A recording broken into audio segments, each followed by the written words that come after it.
here I am once again with a Shadow Alligator team, but this time we're gonna put to the test the new Psycho Cat version of Gallade. This Pokemon is glassier than ever, but at the same time it is gonna provide so much coverage with its moves, and I believe that it has minimal weaknesses, so in this team combination we're gonna use it mostly as a safe switch, and trust me when I say this, with this exact team it really excels in Great League and of course in the open format. But before we hop into the content, cue the intro.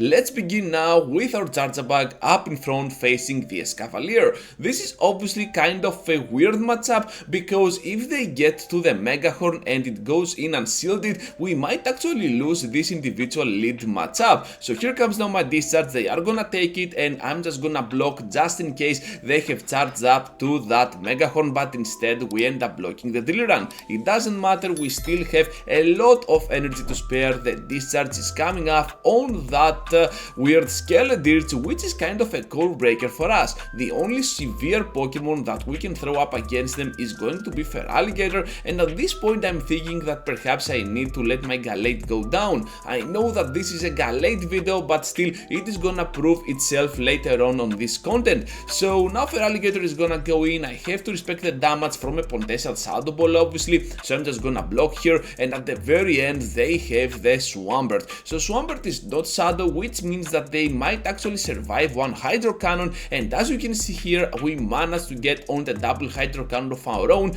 right on the CMP. This means now that we might actually be able to farm down with those Volt Switches because they are energy dry, down they go, and immediately right after we can press that discharge to tap our way to victory. So that is gonna be an amazing start to this content. Swampert is another bad lead for our team, and especially when we're having an electric type up in front. So switching out immediately to our Gallade is our main priority, and we end up getting hard walled up against the Talonflame. To my surprise though, they have no Incinerate at all, which means that we might actually get the chance to destroy them down with that final Leaf Blade, since they want to completely farm down. By sacrificing a shield here we managed to get kind of an even scenario, since now we can absolutely tank one Flame Charge, finish them off with one Volt Switch. This is looking absolutely promising for us, and now all of a sudden they have the Venusaur at the very end.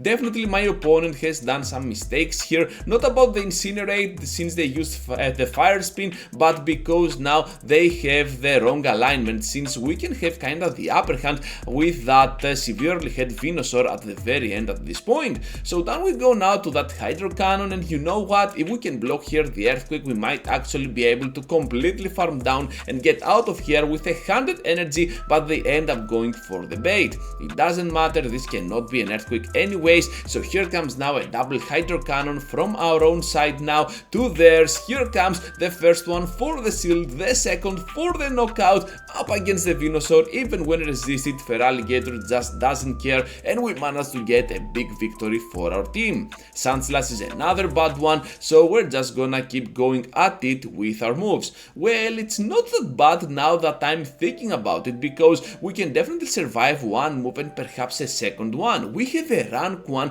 portable Charjabug, as you can see over here, which can always come in clutch. I'm just gonna take the risk here, and here comes the drill run, and before we go down we managed to get to that final discharge. Good IVs and excellent IVs absolutely matter in Go Battle League, and here this is the reason why you need those, especially on some close scenarios like the Alola Sandslash. So now Jellicent at the very end, and you know what, this is not the end of the world or anything, because our charge attacks might be kinda weak to that water typing of theirs, but still we can manage to do severe work with our Shadow Claws. And of course you can see the damage output is absolutely absurd from our Hydro Cannon user. Crocs is just gonna go crazy here with another Hydro Cannon to finish off Jellicent before they do anything weird, and another move is coming up, this time up against the Fire type, which means that we managed to get the victory without revealing our Gallade at all.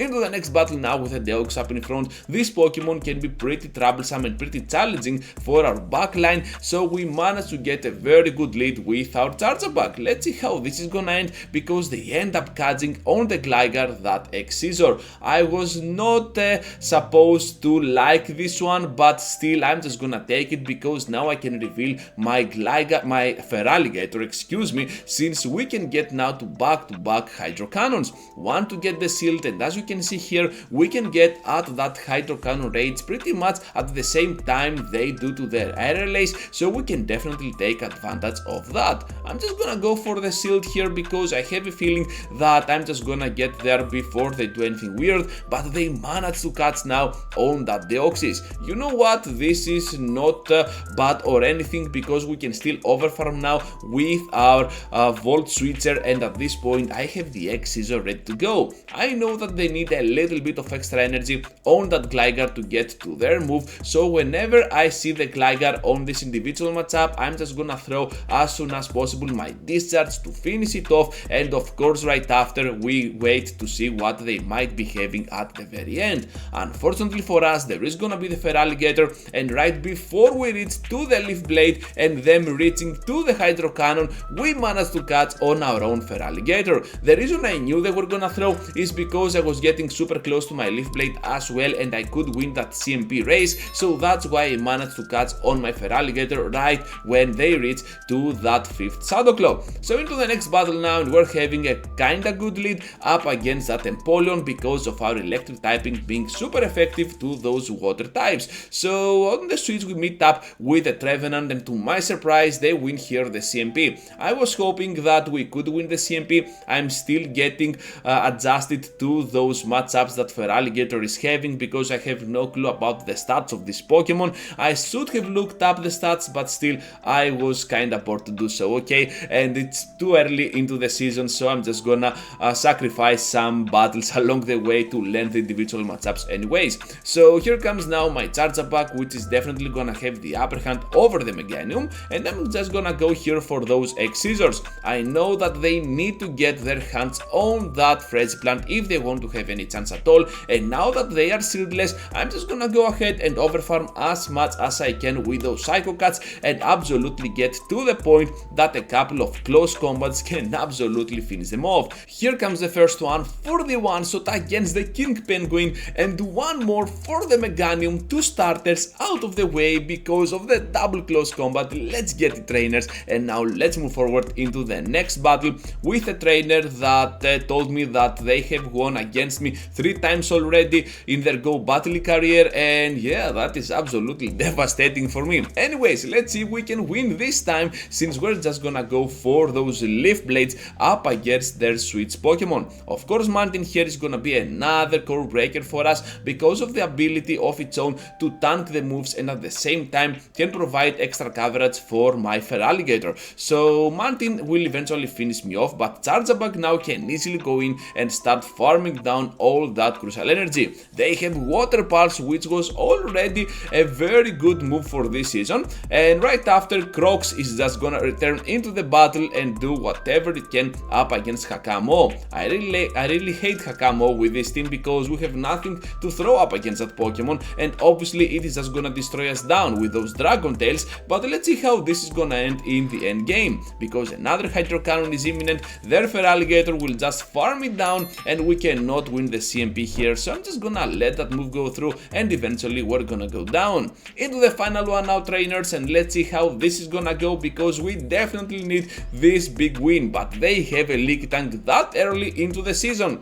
What are you doing, trainer? Why are you playing so bulky so early in the season? Let's see how this is gonna go. I'm just hoping for a spicier backline.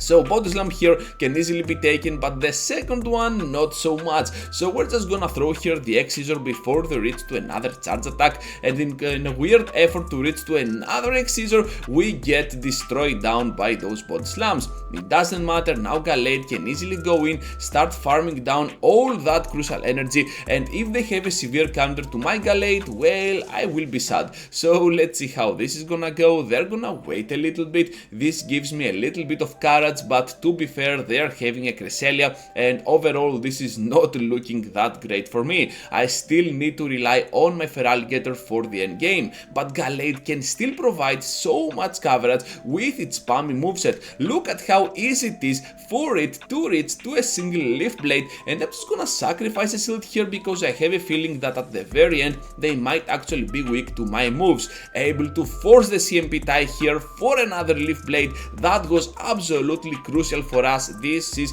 what I was hoping for, and right now we can farm down. Gligar at the very end. Let's get now our hands on the double Hydro Cannon, but they're gonna throw pretty early at this point. It is not a dig, just an aerial ace. Here comes the Hydro Cannon, one for the shield, one for the knockout, and right after it is gonna be the race of the farm down, of the fast attacks, which we can absolutely do in a weird success up against the Cresselia. That is gonna be all for today, trainers. Thank you for watching till the end my content, and of course before you go, leave a huge like, subscribe to the channel, and check over here any of these two videos that might be of interest to you. Till the next time, take care, trainers.